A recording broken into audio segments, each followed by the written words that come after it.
Uusi oppiminen, uudet oppimisympäristöt hankkeessa kehitettiin pedagogisia toimintamalleja pilotoinneista lähtien. Me haluttiin kokeilla päivätoteutuksen muuttamista verkkototeutukseksi, jossa voimakkaasti on läsnä yhteisöllinen oppiminen ja niin, että meillä on mahdollisimman monta opiskelijaa yhtä aikaa siellä verkossa oppimassa. Eli opintojakson toteutus, sille asetettiin tavoitteita. Eli itsenäinen työskentely vahvasti läsnä aikaan tai oikeastaan paikkaan sitoutumaton opiskelu.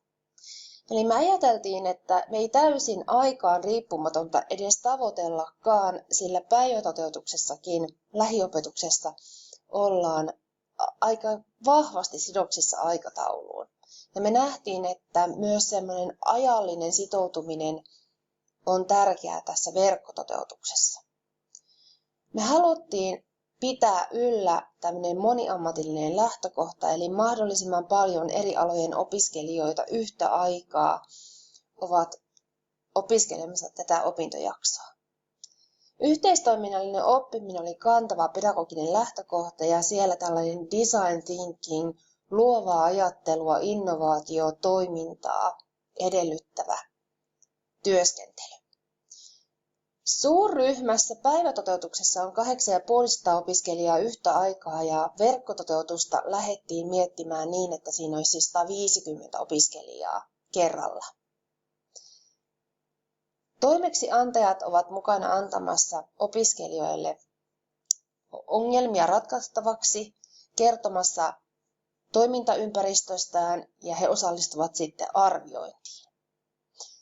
Lisäksi tällä opintojaksolla on monta valmentajaa, eli opettajillakin on tällainen yhteisö, jossa he tuottavat ja tukevat sitä oppimisprosessia.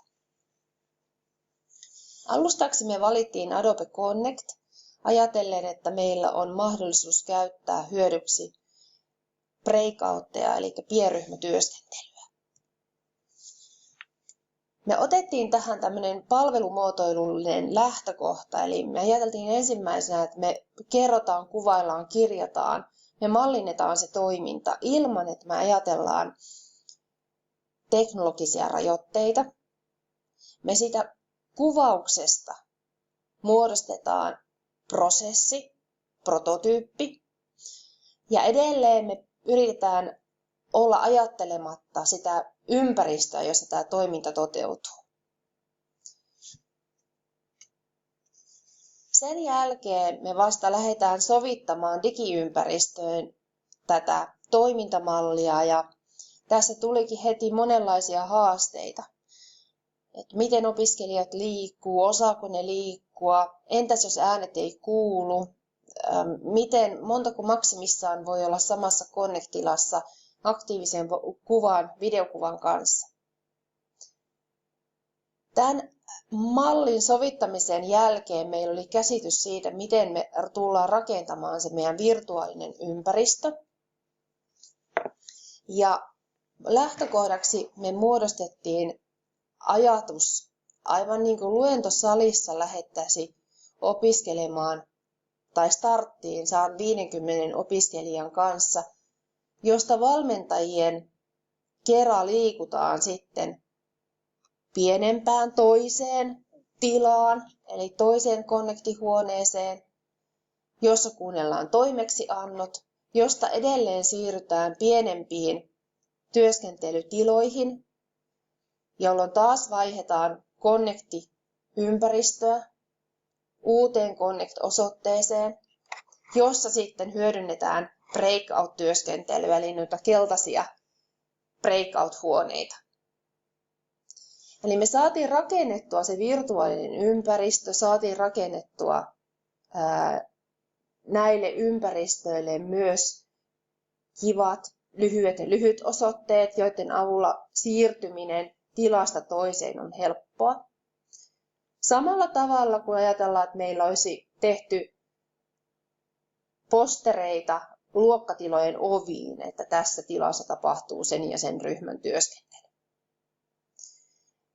Sitten me kuljettiin opiskelijan polkua, eli me esitestattiin sitä ympäristöä ja ympäristössä olevaa ohjeistusta. Sen jälkeen me ruvettiin suorittamaan SWOT-analyysiä siitä, että mitä mahdollisia riskikohtia meillä voi tulla vastaan. Entäs jos joku tulee myöhässä? Kuka ottaa sen myöhässä tulijan vastaan? Mistä sen myöhässä tulija tietää, mihin hänen pitää mennä?